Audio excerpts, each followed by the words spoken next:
নমস্কাৰ ND24 চাই থকাৰ বাবে ধন্যবাদ নিউজকাষ্টৰ সৈতে ষ্টুডিঅ'ত মই মানস প্ৰতিম প্ৰথমতে এটা বিগ ব্ৰেকিং নিউজ আপোনালোকক জনাবলৈ বিচাৰিছো যিটো বাতৰি ND24 সম্প্ৰচাৰ কৰিছিল সেই বাতৰিৰ সত্যতা স্বীকাৰ কৰিছিল আৰক্ষী আয়ুক্তই আৰু তাৰ পাছত এই মুহূৰ্তৰ যি খবৰ সুইগি আৰু জোমেটোৰ জৰিয়তে ড্ৰাগছ ডেলিভাৰী কৰা বা ড্ৰাগছ সৰবৰাহ কৰা সেই যুৱক কেইজনক অৱশেষত আৰক্ষীয়ে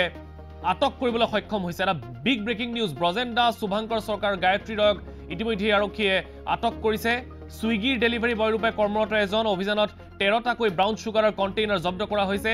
ND24ত এই বাতৰি প্ৰকাশিত হৈছিল প্ৰথমবাৰৰ বাবে সম্প্ৰচাৰিত হৈছিল গুৱাহাটী আৰক্ষীৰ জালত 3 ড্ৰাগছ সৰবৰাহকাৰী পৰিছে ব্ৰজেন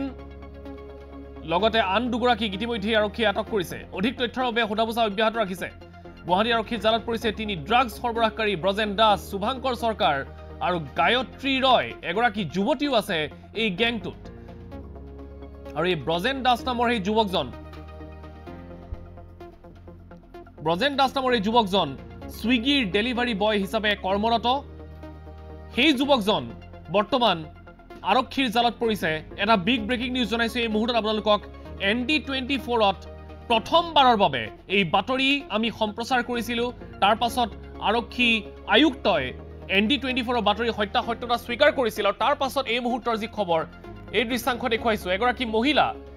গায়ত্ৰী ৰয় এই গোটেই চক্ৰটোৰ সৈতে জড়িত লগতে ব্ৰজেন দাস নামৰ যিজন এই আপোনালোকে দেখিবলৈ পাইছে ডেলিভাৰী বয় সেই ডেলিভাৰী বয়জন ইতিমধ্যে আৰক্ষীৰ জালত পৰিছে জোমেটোৰ পোছাক পৰিহিত এইজন ডেলিভাৰী বয় ব্ৰজেন দাস আৰক্ষীৰ জালত পৰিছে শুভাংকৰ সৰকাৰ আন এজন যিজন বেঙুনীয়া শাৰ্ট পৰিহিত যুৱক সেইজনো আৰক্ষীৰ জালত পৰিছে আৰু এগৰাকী মহিলা এই গোটেই চক্ৰটোৰ সৈতে জড়িত হৈ আছিল এই মহিলাগৰাকীও আৰক্ষীৰ জালত পৰিছে এই মুহূৰ্তত আমি সংযুক্ত হৈছো আমাৰ সাংবাদিক হিৰুল হকৰ সৈতে হিৰুল এটা ডাঙৰ খবৰ আৰু আজি দিনৰ ভাগত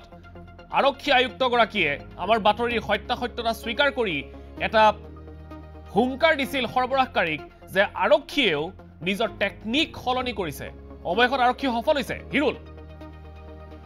হয় নিশ্চয়কৈ মানস ইতিমধ্যে যেহেতু আপুনি ND24 দৰ্শকসকলক জনাইছে কেনেধৰণে আচলতে আৰক্ষী অভিযান চলাইছে আৰু অভিযান চলাই যিগৰাকী আচলতে ডেলিভাৰী বয় তাক গ্ৰেপ্তাৰ কৰিবলৈ সক্ষম হৈছে আমি পোনপ্ৰথমে ND24ত সেই বাতৰি সম্প্ৰচাৰ কৰিছিলো আৰু সম্পূৰ্ণ ভিডিঅ' দেখাই আচলতে সেই যি তথ্য সেই তথ্য সবিস্তাৰে প্ৰকাশ কৰিছিলো তাৰ পিছতে আৰক্ষীয়ে মন্তব্য প্ৰকাশ কৰিছিলে যে এই ক্ষেত্ৰত কঠোৰভাৱে তেওঁলোকে অভিযান অব্যাহত ৰাখিব বিভিন্ন স্থানত অভিযান চলাব আজিও আমি দিনৰ ভাগত যেতিয়া আৰক্ষী আয়ুক্তগৰাকীৰ লগত কথা পতাৰ চেষ্টা কৰিছিলো তেখেতে উল্লেখ কৰিছিলে যে যোনে এই ক্ষেত্ৰত জড়িত নহওক বা ড্ৰাগছ সৰবৰাহকাৰীয়ে যি পন্থা অৱলম্বন নকৰক কিয় আৰক্ষীৰ চকুত ধুলি দিব নোৱাৰে আৰু সেই কথাই যেন তেওঁলোকে প্ৰমাণ কৰি দেখুৱালে আৰু তাৰ পিছতেই আজি সন্ধিয়াৰ ভাগত গুৱাহাটীৰ শৰণীয়াত অভিযান চলাইছিলে আৰু অভিযান চলাই 3টাকৈ ড্ৰাগছ সৰবৰাহকাৰীক গ্ৰেপ্তাৰ কৰিবলৈ সক্ষম হৈছে এই মুহূৰ্তত সেয়া আচলতে এক ডাঙৰ খবৰ বুলি ক'ব লাগিব যিহেতু যোৱা দুদিন ধৰি আমি সেই বাতৰি সম্প্ৰচাৰ কৰি আছিলো ধাৰাবাহিকভাৱে সেই বাতৰি সম্প্ৰচাৰ কৰি আছিলো যে সান্ধ্য আইনৰ সময়ছোৱাত যি ফুড হোম ডেলিভাৰী সেৱা অব্যাহত থাকে সেই সেৱাক আচলতে ব্যৱহাৰ কৰি একাংশই এনেধৰণে গুৱাহাটী মহানগৰীতে হওক বা ৰাজ্যৰ অন্য প্ৰান্তত ড্ৰাগছৰ বেহা অব্যাহত ৰাখিছে তাৰ পিছতে আচলতে আৰক্ষীয়ে ব্যৱস্থা গ্ৰহণ কৰা পৰিলক্ষিত হৈছে 3গৰাকী যিহেতু ইতিমধ্যে আৰক্ষীৰ জালত পৰিছে আমি নামকেইটা আমি একেজন যুৱককে এই ব্ৰজেন দাস নামৰ যুৱকজন হয়তো ডেলিভাৰী বয় হিচাপে তেওঁ আছিল একেজন যুৱককে আমি এখন ফটোত জোমেটোৰ সাজপাৰত দেখিছো এখন ফটোত আমি সুইগিৰ সাজত দেখিছো আসলতে তেওঁ ডেলিভাৰী বয় হয় নে তেওঁ ড্ৰাগছ সৰবৰাহৰ কাৰণে এই কাপোৰযোৰ ব্যৱহাৰ কৰিছে হয় নিশ্চয়কৈ এনেধৰণৰ আচলতে এক তথ্য আৰক্ষীয়ে লাভ কৰিছে যিহেতু এখন ফটোত আমি দেখিছো যে তেওঁ সুইগিৰ পোছাক পৰিহিত আছে তাৰ পিছত জোমেটোৰ পোছাক পৰিহিত আছে তেওঁৰ হাতত এনেধৰণৰ কিছু তথ্য আৰক্ষীয়ে লাভ কৰিছে জোমেটোৰে হওক বা সুইগিৰে হওক তেওঁ এই যি ডেলিভাৰী সেৱাৰ লগত জড়িত তেনেধৰণৰ তেওঁ পোছাক ব্যৱহাৰ কৰি এনেধৰণে তেওঁ ড্ৰাগছৰ লগত জড়িত হৈ পৰিছিলে আমাক আৰক্ষীয়ে জানিবলৈ দিয়া অনুসৰি তেওঁ খুব সম্ভৱ 2 2-3 মাহৰ পৰা এই সেৱাৰ লগত জড়িত হৈ পৰিছিলে আৰু সেই সেৱাৰ সুযোগতে এনেধৰণে ড্ৰাগছৰ সৰবৰাহত নামি পৰিছিলে পূৰ্বে এনেধৰণে তেওঁলোকৰ বিৰুদ্ধে অভিযোগ আছে নে নাই বা তেওঁ কেনেধৰণে এই বিষয়টোৰ লগত জড়িত হৈ পৰিছে সেয়া তদন্তৰ পিছতহে জানিবলৈ পোৱা যাব কিন্তু এই মুহূৰ্তত ইয়াই ডাঙৰ খবৰ যে আমি যেটো ভিডিঅ' সহকাৰে যেটো বাতৰি পৰিবেশন কৰিছিলো তাত সুইগিৰ পোছাক পৰিহিত এজন যুৱকে দুচকীয়া বাহনত কি ধৰণে ড্ৰাগছ যোগান ধৰিছিলে সেয়াও আছিল যেটো ভিডিঅ' আমি পোন প্ৰথমে দেখুৱাইছিলো সেয়া ভিডিঅ' আছিল হৰণিয়াৰ তাৰ পিছতে হৰণিয়া তেনে ধৰণে আৰক্ষী অভিযান চলাই সেই যুৱকজনক গ্ৰেপ্তাৰ কৰিবলৈ সক্ষম হৈছে আমি যেটো ভিডিঅ' দেখুৱাইছিলো তাতেও সেই যেটো সুইগিৰ যেটো পোছাক সেই পোছাক পৰিহিত কৰা যুৱকজনক দেখুৱাইছিলো আৰু আজি যিজন যুৱকক আৰক্ষীয়ে গ্ৰেপ্তাৰ কৰিছে সেই পোছাক জোৰাই তেওঁ দেখিবলৈ পোৱা গৈছিলে তেওঁৰ তাত কেৱল আসলতে যে এটাই সুইগিৰ যে পোছাক আছে সেয়াই নহয় জমেটৰো আছে জমেটৰ বিভিন্ন তথ্যপাতিও তেওঁৰ হাতত আছে সুইগিৰো আছে এনে ধৰণে হিৰুলেতে গোটেই চক্ৰটোৰ সৈতে ব্ৰজেন দাস কেৱল অকলেই জড়িত হৈ আছে এই সুইগি বা জমেটৰ সাজপাৰ পৰিধান কৰি নে চক্ৰটোত আন কোনোবা আছে যিয়ে একেই পন্থা অৱলম্বন কৰিছে আৰু কোনোবা ডেলিভাৰী বয় আছে নেকি এই গোটেই চক্ৰটোত হয় নিশ্চয়কৈ সেয়া আসলতে আৰক্ষীৰ মহানগৰ আৰক্ষী যেহেতু এজনক গ্ৰেপ্তাৰ কৰিছে তাৰ পিছত সেই সমগ্ৰ চক্ৰ আৰক্ষীৰ জালত পৰিব বা তেওঁৰ পৰা খুটপুছ কৰি কি তথ্য লাভ কৰে কেনেধৰণে পৰৱৰ্তী পৰ্যায়ত অভিযান চলাই সেয়া জানিব পৰা যাব কিন্তু তিনিজন যিহেতু গ্ৰেপ্তাৰ কৰিবলৈ সক্ষম হৈছে ব্ৰজেন দাস গায়ত্ৰী ৰয় আৰু শুভঙ্কৰ চৰকাৰ এই যি মহিলাগৰাকী আছে গায়ত্ৰী ৰয় আৰু শুভঙ্কৰ চৰকাৰ যিজন যুৱক আছে তেওঁলোক দুজন কিন্তু এই যি ডেলিভাৰী সেৱাৰ লগত জড়িত নহয় বুলি আৰক্ষীৰ ফালৰ পৰা প্ৰকাশ কৰা হৈছে কেৱল যিজন ব্ৰজেন দাস তেওঁহে এই ডেলিভাৰী সেৱাৰ লগত জড়িত হৈ আছে আৰু এই সেৱাৰ লগত জড়িত হৈ তেওঁ এই যি ড্ৰাগছৰ কাৰবাৰ সেই কাৰবাৰ চলাই আছে আৰক্ষীয়ে তেওঁৰ ওপৰত সোধা-পোছা অব্যাহত ৰাখিছে আৰক্ষীয়ে যেহেতু কিছু সময় পিছতে তেওঁৰ লগত হিৰুল আপুনি খবৰ ৰাখক আমি পৰৱৰ্তী সময়ত পুনৰ আপোনাৰ ওচৰলৈ যাম আৰু আৰক্ষীয়ে তদন্ত প্ৰক্ৰিয়াত কি তথ্য লাভ কৰিছে প্ৰাৰম্ভিক পৰ্যায়ত এই বিষয়ে জানিবলৈ অধিক তথ্য জানিবলৈ আপোনাৰ ওচৰলৈ পুনৰবাৰ যাম এই মুহূৰ্তত ধন্যবাদ জ্ঞাপন কৰিছো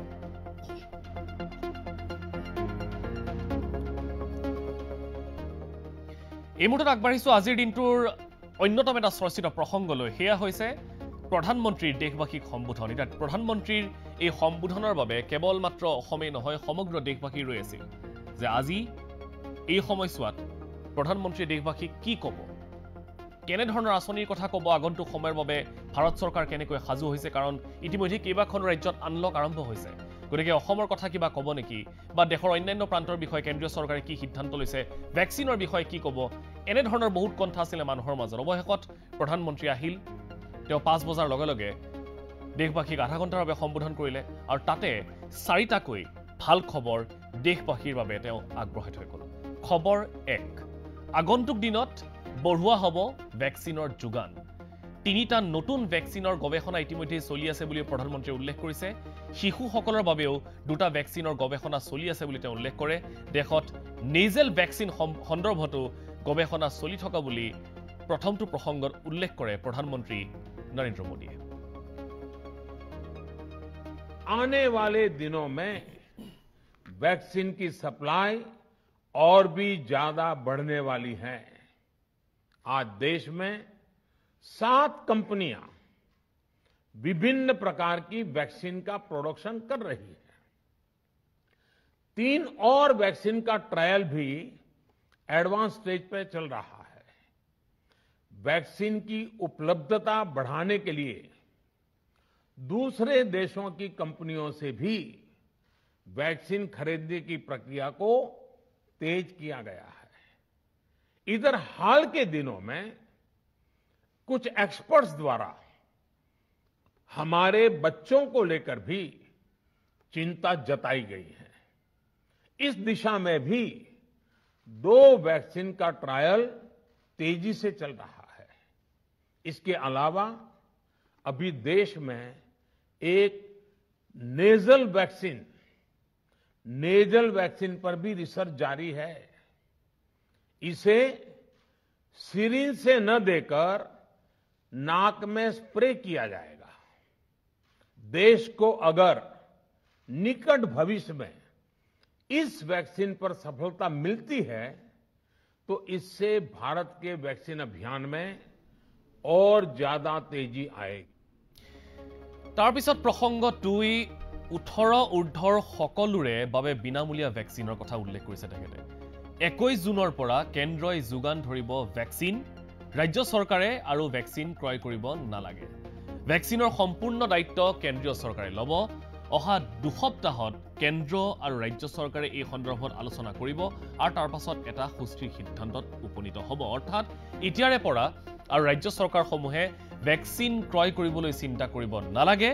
কেন্দ্ৰীয় চৰকাৰে সম্পূৰ্ণ ভেকচিনৰ দায়িত্ব লৈছে অৰ্থাৎ ৰাজ্য চৰকাৰসমূহলৈ যি 25% ভেকচিনৰ যোগান ধৰিছিল বা 25% ভেকচিনৰ কথা চিন্তা কৰিবলগীয়া হৈছিল ৰাজ্য চৰকাৰসমূহে সেই 25% এতিয়া কেন্দ্ৰই নিজৰ হাতত লৈ লৈছে আৰু 100% ভেকচিনৰ যোগান সমগ্ৰ ৰাজ্যসমূহলৈ যোগান ধৰিব কেন্দ্ৰীয় চৰকাৰে आज ये निर्णय लिया गया है कि राज्यों के पास वैक्सीनेशन से जुड़ा जो 25% काम था उसकी जिम्मेदारी भी भारत सरकार उठाएगी ये व्यवस्था आने वाले 2 सप्ताह में लागू की जाएगी इन 2 सप्ताह में केंद्र और राज्य सरकारें मिलकर नई गाइडलाइंस के अनुसार आवश्यक तैयारी कर लेगी संयोग है कि 2 सप्ताह बाद 21 जून को ही अंतर्राष्ट्रीय योग दिवस भी है 21 जून सोमवार से देश के हर राज्य में 18 वर्ष से ऊपर की उम्र के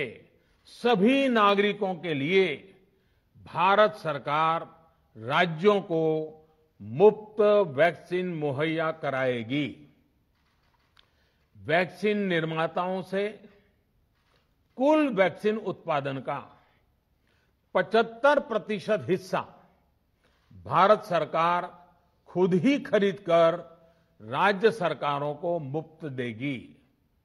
यानी देश की किसी भी राज्य सरकार को वैक्सीन पर कुछ भी खर्च नहीं करना होगा अब तक देश के करोड़ों लोगों को